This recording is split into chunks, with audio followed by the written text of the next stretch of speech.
जब किसी पर खुद से भी ज्यादा भरोसा करते हैं और वही इंसान भरोसा तोड़ देता है तो वो दर्द कितना गहरा होता है ये शायद बताने की जरूरत नहीं है। ये एक बहुत ही कॉमन लेकिन सच में बहुत ही दर्दनाक एहसास है। तो आज हम इसी दर्द से आगे बढ़ने की जो कड़वी सच्चाई है ना, उसे समझने की कोशिश करेंगे। देखिए, ये सवाल ये अकेला किसी एक इंसान का नहीं है। ये बहुत ही गहरा और एक कॉमन सवाल है। और अगर कोई इस दौर से गुजर रहा है तो उसे ये जानना चाहिए कि वो अकेला नहीं है। ये समझना जरूरी है कि ये जो लड़ाई है ये कितनी असली होती है। तो इस सफर का सबसे पहला, सबसे जरूरी कदम क्या होना चाहिए? देखिए, इसकी शुरुआत होती है हमारी सोच में एक बहुत जरूरी बदलाव से। सबसे पहली और सबसे जरूरी बात, जिस इंसान ने भरोसा तोड़ा है उसे अपने ख्यालों में, अपनी सोच में कोई भी जगह या कोई भी वैल्यू देना बंद कर दें। सीधी सी बात है, वो अब इसके लायक ही नहीं है। असल में उस इंसान को वैल्यू ना देना अपने आत्मसम्मान, अपनी सेल्फ रिस्पेक्ट को बचाने जैसा है। क्योंकि सच तो यही है ना कि अगर वो सच में अपने होते तो वो कभी छोड़कर जाते ही नहीं। इसे एक नुकसान की तरह मत देखिए, इसे एक आशीर्वाद की तरह देखिए कि एक बेईमान इंसान से पीछा छूटा। अच्छा, अब एक ऐसी साइकोलॉजिकल सच्चाई समझते हैं जो सुनने में शायद थोड़ी उल्टी लगे, लेकिन यकीन मानिए यही इस पूरी प्रोसेस का सबसे अहम हिस्सा है।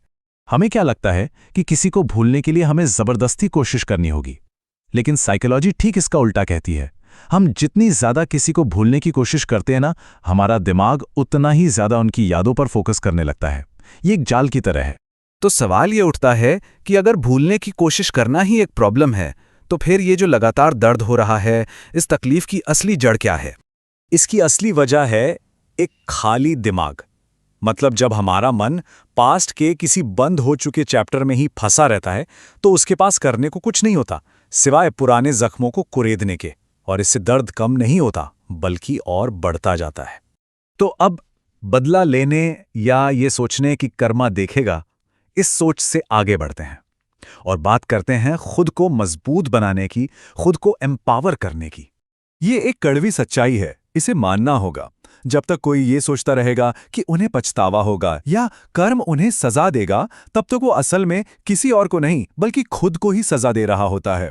किसी धोखेबाज को जो सबसे बड़ी सजा दी जा सकती है वो है उन्हें अपने दिमाग और अपनी जिंदगी से पूरी तरह निकाल फेंकना, उन्हें बिल्कुल जीरो इंपॉर्टेंस देना, और वो सारी मेंटल एनर्जी जो उन पर बर्बाद हो रही थी उसे लेना है और 100% अपनी जिंदगी को, खुद को बेहतर बनाने में लगा देना है। सारा फोकस सिर्फ अपनी ग्रोथ पर। चलिए अब थ्योरी से आगे बढ़ते हैं और कुछ प्रैक्टिकल स्टेप्स की बात करते हैं। एक एक्शन प्लान बनाते हैं जिसे अपनाकर कोई भी इस मुश्किल से बाहर निकल सकता है और आगे बढ़ सकता है। ये एक सिंपल 4 स्टेप की प्रोसेस है। पहला, अतीत से कनेक्शन तोड़ना। दूसरा, आज में यानी प्रेजेंट में जीना।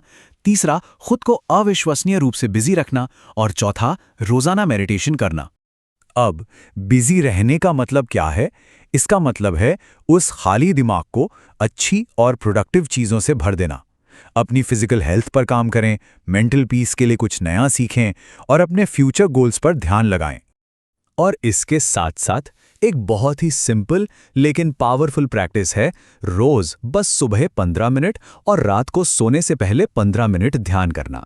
ये प्रैक्टिस इमोशंस को कंट्रोल करने, अंदर के जख्मों को भरने और भटकते हुए मन को शांत करने में बहुत मदद करेगी। तो अब हम अपनी चर्चा के आखिर में आ गए हैं। जिंदगी को एक किताब की तरह सोचिए जिसमें बहुत सारे चैप्टर्स होते हैं। वो जो पुराना दर्दनाक चैप्टर था उसे हमेशा के लिए बंद करने का वक्त आ गया है और अब एक नई, एक खूबसूरत कहानी लिखने का समय है जिसकी शुरुआत आज से ही होती है। और अंत में बस ये एक सवाल जो सोचने पर मजबूर करता है, कहानी की जो पावर है वो अब किसी और के हाथ में नहीं है बल्कि लिखने वाले के हाथ में है। तो अगले चैप्टर का टाइटल क्या होगा, ये फैसला अब पूरी तरह से लिखने वाले का है।